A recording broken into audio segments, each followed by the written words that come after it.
It's staggering that like 9 in 10 women and girls will opt out of important life moments because they don't like how they look. When I was in graduate school and was really interested in studying how weight impacted gender, I came up against a challenge of fat phobia also. I went to my advisor, when I told her that I wanted to study fatness, she said that everything on the topic had already been written and that it was career suicide.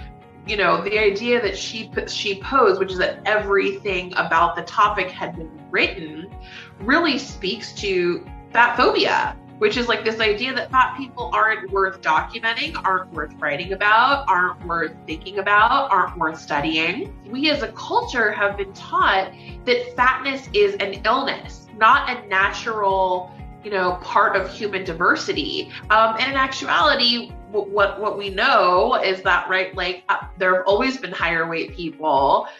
There's always been body diversity, and globally, right, like people have all different kinds of bodies, and like the kinds of bodies they have are exactly right for like their genetics and their life and like, their lineage, etc. So I think that we need to really understand that being a thin person is not evidence of like wellness or anything. It's just evidence that you're genetically more likely to be a thin person, or there's something in your life that like sort of creates that reality. And it can be just a simple fact of like, you're this and you're that. And the same as like, I have black hair, you have a different color hair, right?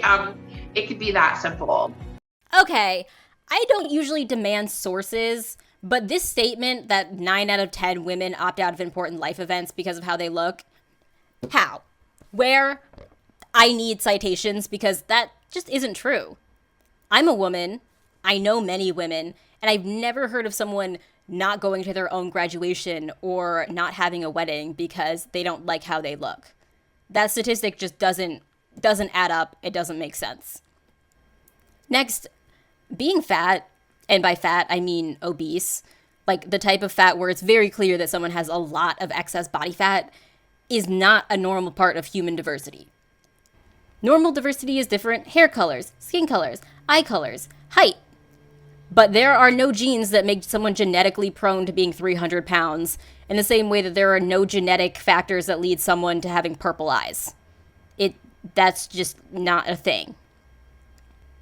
It's only lifestyle factors that get them there. I want to address an argument that is really starting to piss me off. A really common thing I get is that fat phobia is not oppression because fat people can just lose weight. First of all, if in your mind you refuse to recognize the subhuman treatment of a group of people because you expect them to drastically alter their body, you're a terrible human being. Get away from me. Secondly, more and more research is coming out showing that fat people who do attempt to lose weight become vulnerable to other health conditions, including but not limited to an eating disorder. Not to mention all of the fat people with chronic illnesses and disabilities who physically can't lose weight, or even just the fat people who don't want to lose weight. Has it ever occurred to you that while some people are naturally thin, there are some people who are just naturally fat? Weight loss is not a requirement for being treated like a human being, and you will never convince me otherwise. I do think fat people can be harassed and bullied, but I wouldn't go as far as to say they are treated as subhuman. So, would this woman call me a terrible person? Yeah, probably.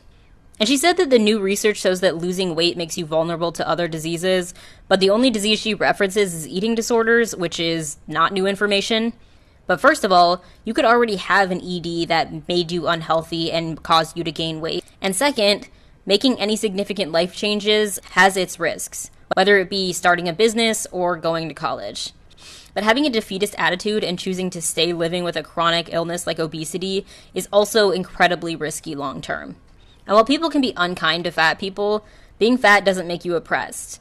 Yes, now that I've said all this out loud, she would definitely call me a terrible person.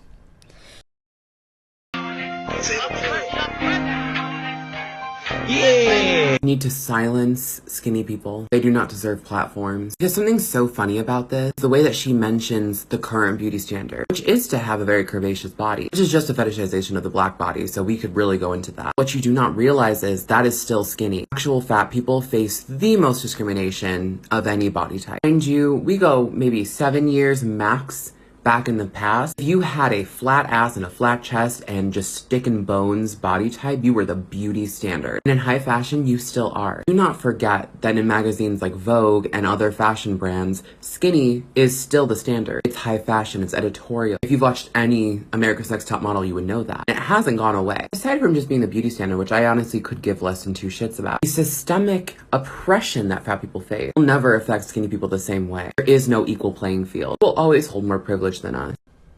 I feel like this video is a good place to discuss what is considered skinny, because it's a term that's used a lot in the fat acceptance community because it's considered the opposite of fat. But what is considered skinny is highly subjective. Most people wouldn't consider a US size 12 skinny, but in the fat acceptance community, they are definitely considered skinny. And this woman brought up the fact that being skinny is a beauty standard, and I have a genuine question that I want answered. Is someone oppressed for not fitting a beauty standard? Because she said being skinny, be it slim thick or heroin chic, that you have privilege because you fit a beauty standard. But I don't believe people are oppressed for simply not fitting a beauty standard. This has the same moral value as this. This is not bad. The pineapple was not good. They are both food. And that is food neutrality, something that I haven't talked about in a little bit. The idea of food neutrality is that no food is good or bad, because no food will inherently make you gain or lose weight. The only difference between one food and the other is what nutrients are in it. So when you hear someone talk about good or bad food, try and figure out whether or not they're sucked into diet culture, or if they're actually talking about how this has a ton more nutrients than the Oreos do. Food neutrality is a concept that is only good for people with restrictive EDs. When someone calls foods good or bad, they are referencing the fact that some foods have more nutrients in them than others. But it's much less convenient to call foods highly nutrient dense, medium nutrient dense, or low nutrient dense instead of just calling them healthy and unhealthy. And for people that tend to chronically overeat low nutrient dense foods, like a lot of obese people do, this advice is useless or quite dangerous. Okay, so let's talk about consent for a second, okay? Because especially since you're a nurse and you seem to not comprehend that, let's cover it, okay?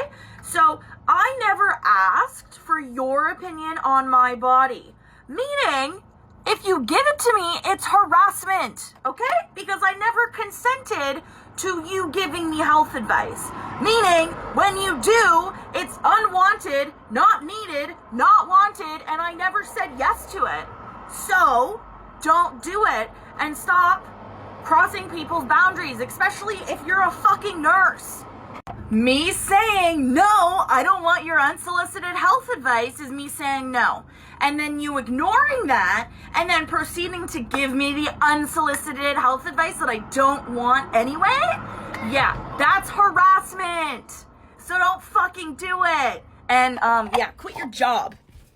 This is not what consent means. There are countless things that happen on a day-to-day basis that include commentary on my body that do not constitute lack of consent. I've had people look at old pictures of me and say, I like your outfit, or you look more muscular now than you did in the past. None of those require consent for someone to say to me. And to be clear, commenting on someone's bodies in some cases, especially in professional settings, can definitely be considered harassment. But someone on the internet telling you that being fat is unhealthy and that you are fat is not something that requires consent, especially if your entire page is about being fat. And this woman didn't even say anything about your body. She said she was shaming fatty foods, not you. To take a concept that is already so misunderstood, like consent, and twist it to fit your own selfish, sick narrative is disgusting. And I have no good words to describe how much I hate it. Where's the cheese? It's under the sauce. There's no cheese on it. It's under the sauce. Like, I'm Italian and this is hurting me. It's from Chicago. But it's just The sauce. cheese is under the sauce. That's not enough cheese. Cheese is on the... First of all, if you want to say the BMI isn't real because it isn't science, then you also have to believe that statistically calculated categorizations like diabetes, prediabetes, and literacy rates are also fake. Second, fat people do strain the medical system because it is the most common pre-existing condition in America. Look up right now what the rates of obese people dying from COVID are compared to the rest of the population, and that becomes very clear. Lastly, there are fat people that die from medical malpractice, but to imply that the increased rates of disease in obese people always or even mostly is from medical neglect is absolutely ridiculous.